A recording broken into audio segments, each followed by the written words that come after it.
And welcome to the colourful scene for the 1983 ARAI 500 endurance race for superbikes and production motorcycles.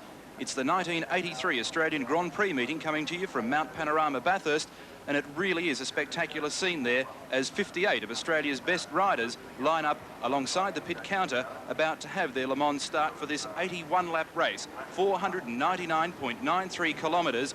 And John Smales, who joins us in the commentary today, it's going to be a beauty. Neil, it certainly is. We're looking at a shock last-minute entry as we see Andrew Johnson walk across the track there to join his teammate Malcolm Campbell in the Team Honda team. But they've been joined by the Suzuki rider, Rob Phillis, who will be riding the prototype Honda Formula One bike, the most expensive bike in the race. There it is there, bike 2, worth $60,000. That's Rod Cox, who's riding a Suzuki in the race, who's been looking with great envy at the Honda. As we now look at the field lining up, with the Le Mans start about to occur, the riders have to run across the track, go to their bikes held by their mechanics, start and blast off on 81 laps. The machines will be running, the crews are holding the bikes, the riders are making their way across to the other side of the circuit. There's Andrew Johnson and Malcolm Campbell from Team Honda Australia, Rod Cox, who John just mentioned a couple of moments ago. And of course, this is the race debut for Honda's brand new V4 860cc superbikes. They've only been in the country for about 7 to 10 days. And the Honda camp have been working very hard indeed to make sure that these bikes are in readiness for today's meeting. They've practiced very well, and as you can see, Johnson and Campbell at the head of the field for the start of this race. And as I said, it's going to be 81 laps. The riders are ready, and off they go in this short little sprint across the circuit to the crews, and out of the gate they go in the first of their 81 laps around the Mount Panorama course, 6.1 kilometres, and it's Andrew Johnson who goes straight into the lead at turn 1 and along the big mountain straight. 10 cameras in total on Channel O's coverage this weekend, and already a fall. 2 of them. One of the Ducati riders there on the Panther. Can't quite pick up their numbers, John. As the field streams to the top of the mountain. Bike number 30, and that's Greg Reynolds. And there's Andrew Johnson, our leader on the V4 Honda, bike number 7, the Victorian rider, fresh from a win in the 1983 Western Underwriters Adelaide 3 Hour. And he's got pressure on him from Rob Phillis, it looked like, in second place. We'll have a closer look as they come down. You can find that's Paul Feeney on the Morawaki. Oh, and Johnson was very, very wide into that corner there, really throwing the V4 Honda around behind him. I think it's Feeney on the Morawaki Kawasaki. This bike, the Works machine, which Wayne Gardner used to win the Swan Insurance Series 2 years ago, and which Graham Crosby debuted at this circuit 4 years ago. It has a new 1000cc engine in it, and young Feeney from Goulburn in New South Wales is really flying in second position as they head now down Conrod Straight, heading for 270 kilometres an hour with these big 1000cc 4 strokes, really pumping 11,000 RPM.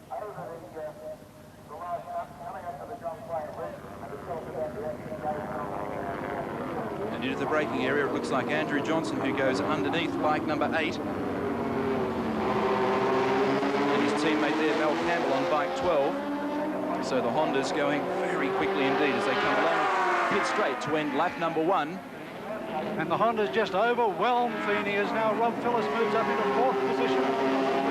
One bike, $60,000 worth of sophisticated machinery. Phillis only on his 3rd lap ever on this machine. Phillis picked up this ride only this morning after asking Team Honda whether he might be allowed to ride the bike which otherwise would be sitting in the pits. He got clearance from his own Suzuki sponsors, who shook his hand and very sportingly said, "Best of luck, son." And now Rob Phillis moving up into 3rd position, tailing Andrew Johnson and Malcolm Campbell. Bike number 56 there, and that's Neil Shivers on the Suzuki, one of the riders expected to do very well in the production class, a man who's won here before in the production class, a rider who is suited to this type of riding, can pace himself, settle down into the groove and work his way up through the field. And as we mentioned at the outset of the commentary, these machines, the production bikes that the riders are using with the red number plates, are machines that will gradually work their way to the head of the field as many of the superbikes fall into mechanical trouble and make a lot of fuel stops. But as John mentioned a few moments ago, Team Honda hoping to get away with 2 stops, although they're quite prepared for the 3rd if need be. And there's Andrew Johnson in that forceful riding style that everybody knows him so well for. across the top of the mountain, now plunging down. Phyllis in second position. And Phyllis is going to have to be very careful with this machine. The reason that Johnson elected not to ride the Formula One bike was because to get it through 500 kilometres here at Mount Panorama, you have to be very careful how hard you rev it. Here's the battle for the lead, and it looks like Rob Phillis on bike 2 has got through and taken the lead at the 4-lap mark of the ARAI 500. So the man who's only done 4 laps on this machine already heads the race as Team Honda runs away with this event in bikes 2, and that's Rob Phillis. Bike 7, Andrew Johnson, who changes his line on that occasion as he sees the yellow flag, and then bike number 12, Malcolm Campbell. Well, that's a real turn-up. Certainly is. Not only the yellow flag, though, but you'll notice there's a lot of sand right over the apex of that corner, and the rest of the riders are going to have to be very careful. Great humps of Bathurst, each of them with potential disaster for the riders as they've got to struggle to keep their wheels on the deck as the 3 Hondas now come down into the braking area. Mal Campbell with Rob Phillis right behind him and Andrew Johnson on the outside. Johnson going for second position and gets it from Phillis.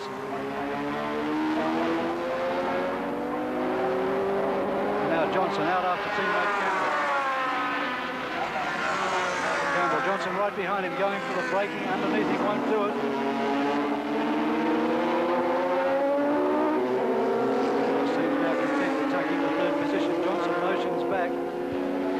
And that's the sand trap at the top of Skyline, and my goodness, bike 10, Gary Cheer from New Zealand on the Honda, and that sand trap, which was put in only 2 years ago, saves another rider.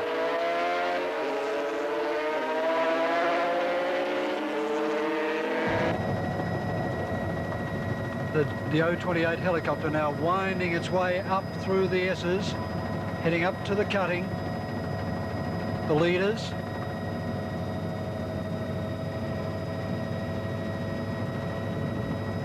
And the news comes, it's Johnson back in the lead.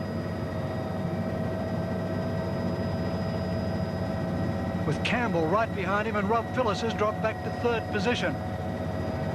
Sweeping through the top of the S's. Upwards of 130 miles an hour through McPhillamy Park with your knees scraping on the deck as Andrew Johnson now, AJ, takes back the lead from his 2 Honda teammates across over Skyline, having to watch out for the prang with Cheer over the top. Track's been cleared.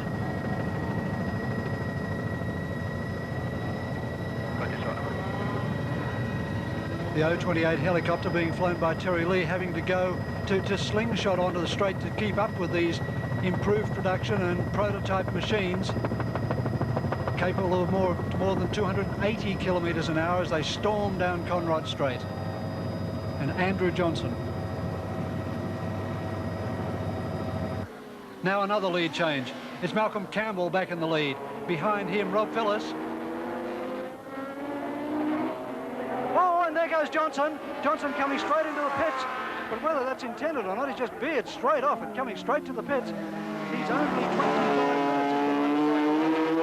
As he pulls up at his pit now, he's off the bike and he says that's it. And he's looking at the rear of the bike and at the rear tyre. And I think that the rear tyre has just gone straight off. And Johnson reckons there is no point in persevering with a tyre that's threatening to throw him off the machine. And here's that great scrap in the production bike race between Rod Cox, Neil Shivers and the New Zealander Bob Toomey as they dive down into the braking area at the end of Conrod Straight. It's Cox in the lead. Toomey on the inside. Shivers back into 3rd place, and these bikes not slow in comparison to the super bikes. They do about 230, 240 kilometres an hour down Conrad Straight, about 40 kilometres an hour down on the super bikes.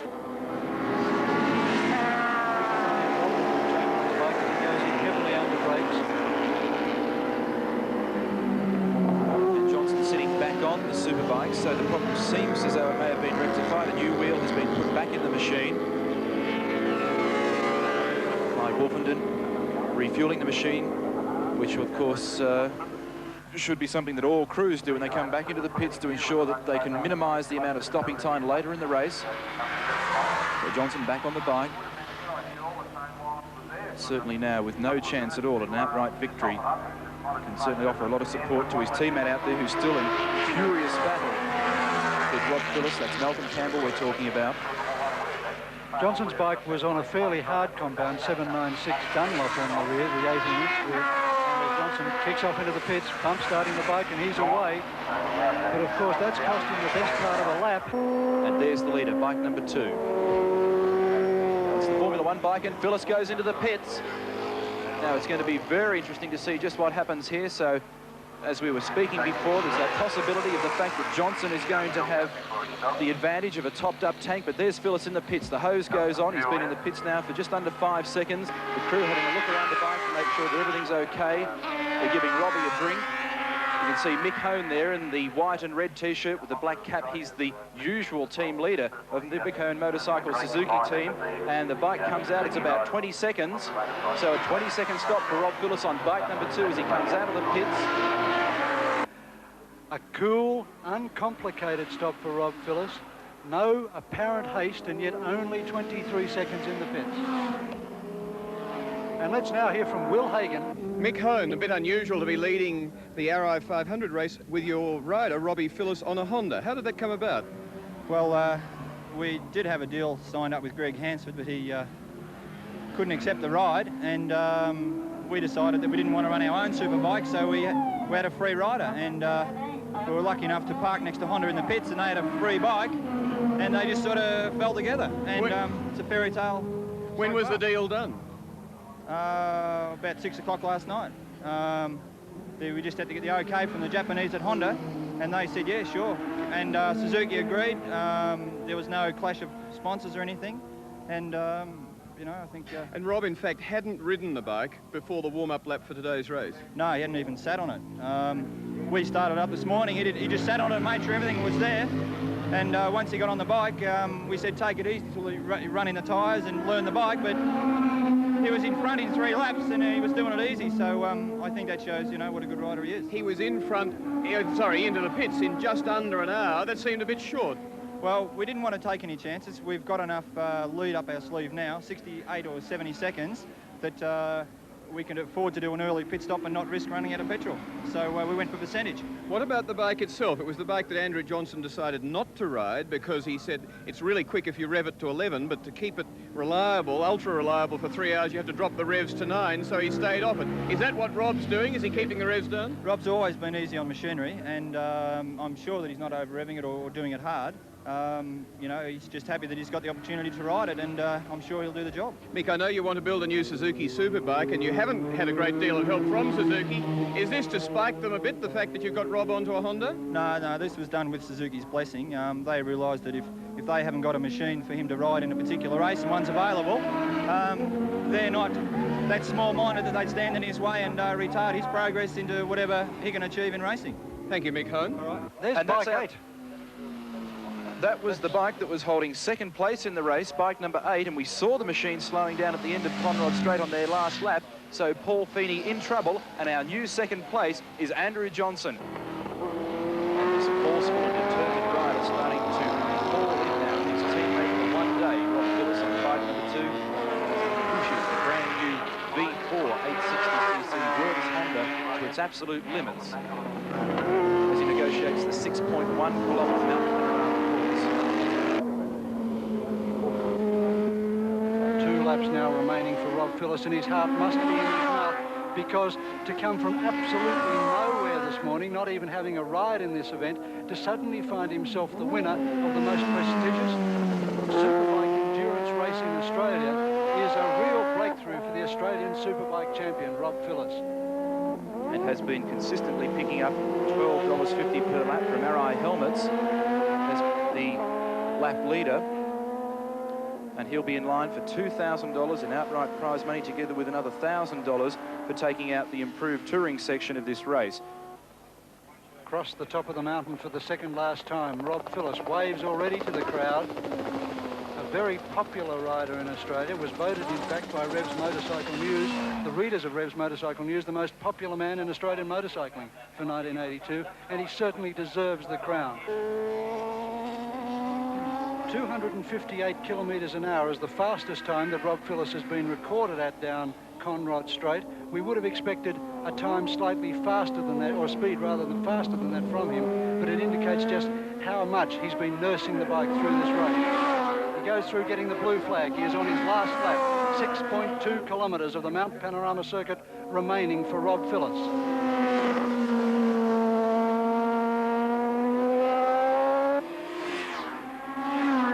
Let's have a look and see whether we can see the gap between Cox and Shivers, who's riding bike number 56. That's Cox on the right-hand side of screen on bike number 40. And you remember at our last check, he was gradually starting to open up the gap over himself and Neil Shivers. Glances over his shoulder. There's Shivers, and he's got 1 lap to go, so you can see that the gap has stretched. And I think that Rodney Cox has just dealt out the final blow to Neil Shivers in the concluding stages of the ARAI 500.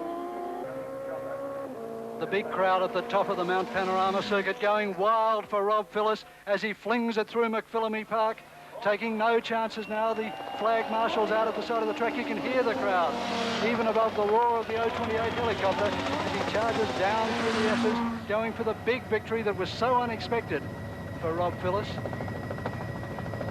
Wheelie down through the dipper, that time just for fun. And what a magnificent ride from Rob Phillips. And he's certainly covering some territory at the moment as he gets up to around about 260 kilometres per hour for the last time, past the drive-in on the right-hand side, and he can switch it off and coast from here because Rob Phillips is going to take out the 1983 ARAI 500, pops a final mono wheel as he comes down towards the braking area, and he's going to be a very happy man indeed. Under brakes for the last time, clicks down through the gears, peels off to the left-hand side and approaches the checkered flag, and a fine win to Rob Phillips in the 1983 ARAI 500. And the victors in the ARAI 500, Rob Phillips from Andrew Johnson. Paul Walkley was the first in the improved production class. Then Rod Cox and Neil Shivers winning the production class.